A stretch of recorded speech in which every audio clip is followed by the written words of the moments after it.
the road hammers, bing bang. So I've got this birdie that said I've been called out. So I'm gonna tell you all what I would do if I was to start my business again. Come on. Because apparently some people don't understand that my channel is 100% about I tried this, I believe in this, I screwed it up, don't do it. Or I tried this, I believe in this, do it. Or I no longer believe in this. But I will never tell you to buy a new truck because it's better than an old truck. And I will never tell you that you're gonna make more money in a pickup truck than in a semi. I will not. I will tell you you're gonna make more money in a 5-car than a 9-car, but I'm not gonna tell you to run it with a pickup truck. Coming from a guy that's been in 4 pickup trucks in, 5 years, because what people don't understand is, as a car hauler, I beat my equipment more than you can imagine. You have, or not more than you can imagine, more than a flatbedder. So you have a flatbed that's got a 40-foot deck and it's got a goof. So you have weight on your deck, right? You have some pin weight, but you have it on your deck, and you have an opportunity and a chance to get a low profile load. A car hauler will never, I'm here to tell you, we ain't getting a low profile load unless we're empty. If you're running a wedge, okay? You're not gonna get a low profile load. And even if you're not running a wedge and you're running a flatbed and you're running cars, you're still not getting a low pro.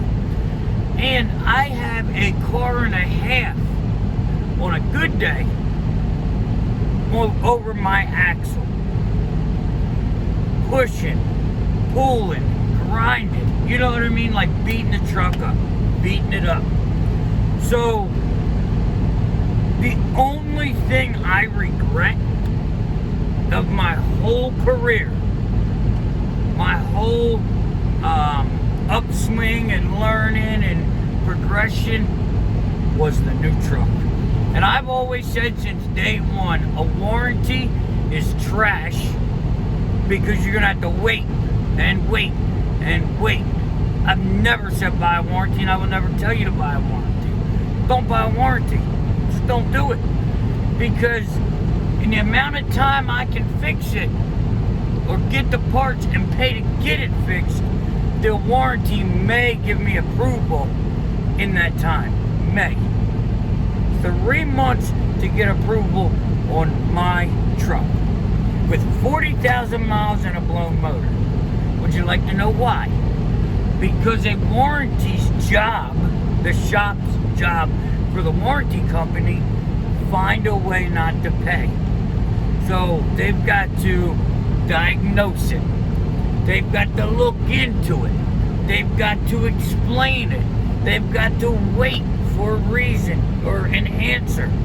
And then they're gonna come back and try to negotiate what they can and can't fix and what they will and won't pay. If I have an old truck, like I've always ran, except for that one truck, I take it to the shop. This is broke. Let me know what it is. Boom, boom, boom. This is what it is. All right, how much? This. Fix it. Down the road we go. You're not doing that in a new truck with a warranty. Not to mention, you've got to wait, God knows how long, for the dealer to get you in. Especially if you're buying 45 and 5500s, because there's only special dealers that work on heavy duty trucks, which is not heavy duty, but that's what they do. I broke down in Virginia My truck had to go all the way to North Carolina to get worked on. Took 2 weeks. 2 weeks to find somebody down there to get it. Find a shop. You know, a new truck is not the way to go. Never has been, never will be. And my biggest thing with a new truck is, unless you're taking a 3-year note and you're going to pay it off early, you will have payments plus maintenance rather than just the maintenance with a used truck. I mean, now if you go out and buy a 2017 and you finance it, then that's different.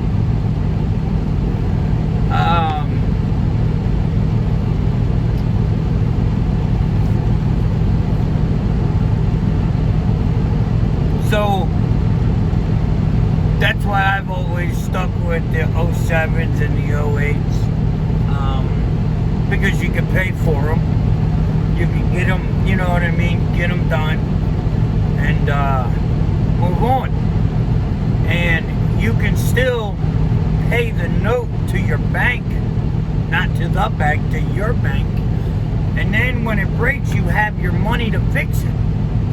So I'm always going to say, get in as cheap as you can, but as real as you can. Like, don't go like I did and buy a 95. Don't do it. Buy a mid to late 2000, like 6, maybe 10, somewhere around there. Stay away from the 6.4s. You know, and just find a good truck. Now, I would run a wedge. I would. And the only reason I bought that 5 car is because it was a wedge, essentially. It can be a wedge. You know, so no matter what you do, you're going to have the haters. But for me, my goal has always been a big truck since day one. And anybody that's really paid attention, they know that. I've said that, and I told people to get big trucks before I was in a big truck. I don't think you should non-CDL car haul. I just don't think so. One, you look heavy, so you're going to get pulled over just to check the CDL. And if you don't have a CDL, now they're going to go into all the nonsense. If you get pulled and you show them a CDL, they're going to let you go most of the time. You know, so car hauling has taught me so much. Like, I would not want to start in any other industry, or any other sector of the industry, you know, because I believe if you can master the logistics of cars, you can master dispatching and negotiating with those nonsense brokers, you know, and still be profitable. There's not much you can't do. Like, I come over here to freight, and boy, I tell you what, it's like, is this what trucking is? You know, where have I been? Because car hauling is just rigorous. It's boom, boom, boom, running, loading. You know, just all the stuff that makes you specialize, all the stuff that makes it worth what it's worth when you hit them with a number, you know? So, I probably, you know what? I probably would have even went on my own to try it. I definitely would have listened to people about leasing on owner-operators. I had 4 seasons, but I don't even think that was enough, because my goal and my idea was I was going to be, I was going to help newcomers get on their feet, not realizing, not realizing that newcomers are going to take me off my feet, because some of them don't even know if they want to do it. That's the issue. You know, I thought everybody would have my same mentality and work ethic and, you know, the same strive and dedication that I have, and I was wrong. Which, that doesn't make them a bad person. That's just, they're not willing to go through all the nonsense. There's a lot of nonsense. Like, you listen to some YouTubers, and I've even showed some big number videos, and that's why I don't like to show it, you know. I did a video talking about the power only and how much money I was making, and guess what? I get all kinds of calls. People want to jump to the power only. You know, the reason I left cars is not because cars let me down or they weren't making me money. The problem with cars for me is my location. And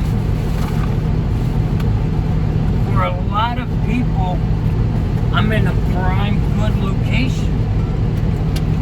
Except for the fact that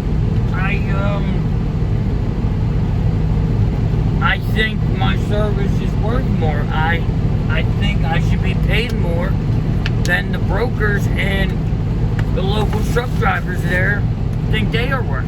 So I can't do the local stuff, you know. I can't run around my house and pick up $150, $200 cars. Well, no, that I can do, but I'm not willing to do. I can't run around and make the money I want to make. I can do that in what I'm doing now. You know, I've been over the road for 4 going on 5 years. It's not fair to the family anymore, you know. And it's my dream and idea and goal is to not be a 50-year OTR trucker. I'll be a 50-year trucker, but I'm not going to be OTR for 50 years, you know. So, I mean, I think everything I did and showed, I wish I would have showed you guys a little more at the beginning, but I'm not a YouTuber, you know. I don't make a lot of money on YouTube. I make money, but I don't make a lot.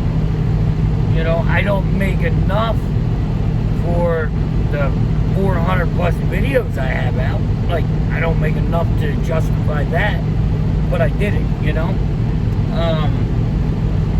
So if you guys are looking to get in this industry, tell you, like, get your CDL. Get the CDL. I'm gonna get ready to have somebody come knock on my door in a minute. She wants me to go in the house and I'm busy. Get your CDL. You can start with a pickup. You can start with a wedge. That's fine. That's not an issue. But the restrictions, the weight restrictions will really, really get to you. Like that limits it. And the market's still good, but I'm going to tell you right now, the market is not what it was when I started. And if it wasn't that good, I would have never made it in that 95 pickup truck. So, guys, car hauling is definitely profitable. It's a good industry to get into, but you've got to get into it right. I know guys that have successfully done the same thing I've done. They had an old OBS with a 3-car wedge or even a 2-car trailer. You know, and in their area they found customers that weren't already ate up or sold on cheap prices. That can happen in some places. I have a buddy that he's probably been in business about 2 years now, going on 3. He ain't spent a night over the road. Like, he's been local. He's been killing it because he's in an area where nobody really does it. And I'm going to tell you right now, this guy don't run cheap. Like, when you call him for a price, you ain't getting a price. You want me to get your cars or not? And that's not because he rips people off. It's because he has a service and he's known. And you know, if you don't trust that he's going to do you right, he doesn't want to deal with you. And he's built his business up to where he can do that. And his main customer that refers people will tell him, if you're going to dicker with him on the price, don't even call him. Call him, tell him where to go, what to get, and he'll take care of you. You know, and he's doing good. So it can be done. It just can't be done in my area to my satisfaction. But there are guys in my area that are satisfied. But, like I said, I would wholeheartedly do the CDL, get a 07 to 2010 Ram. I may even go newer if I got money to put down. But like I said, it's got to be paid off in 3 years. 2.5, 3 years, got to be paid off. Because it's going to start breaking at 2 to 250. So if you've got 3 to 6 months left of notes, you may be able to push on through. But if you take an 84 month and pay minimal payments, you're going to be in trouble. That truck's going to blow up before you're done. And pickup trucks get to the point of beyond repair very quickly for what we're doing. Not like within 3 months, but it is within like before you're ready to pay it off. So guys, you can make money in it. It's there. It's going to be pretty much, it's going to be you, like boom, boom, boom. You're not going to get no big investor that's going to give you 200, 150 G's, and you know it's not going to happen. This is a bootstrapping industry. Hotshot is a startup, in my opinion. Everybody's going to say, yeah, Landstar's got Hotshots here. Right, they do. They're a flatbed company. Like, they do everything, but they have a majority of flatbed work. So they can afford to put their smaller loads on a Hotshot, you know? They're not a sole Hotshot company. And there's a really, really big one out in Washington. I'm not going to say the name, but he's up to 11 Hotshots doing big things with it. He's going to semis. Do you know why? Because his customers require the semis. Because the customers have the work, and he gets to that now. So if you're planning on being in the Hotshot, I'm going to get 10 trucks, 15 trucks, and I'm going to run them all non-CDL, and we're never going to move up. You can, but it's not efficient and as profitable as it should be. So that's just my 2 cents on getting in, what I would do, how I would do it, and why I would do it. So if you guys want more information like that, if you want to see the videos that make me $50 a month to $100 a month, this is where they're at, baby. I'm not making multiples of thousands of dollars, but that's okay. I love them. Love it, long time. Alright guys, like, share, subscribe, hit that ding ding, and I will see you, and you, and you, and you tomorrow.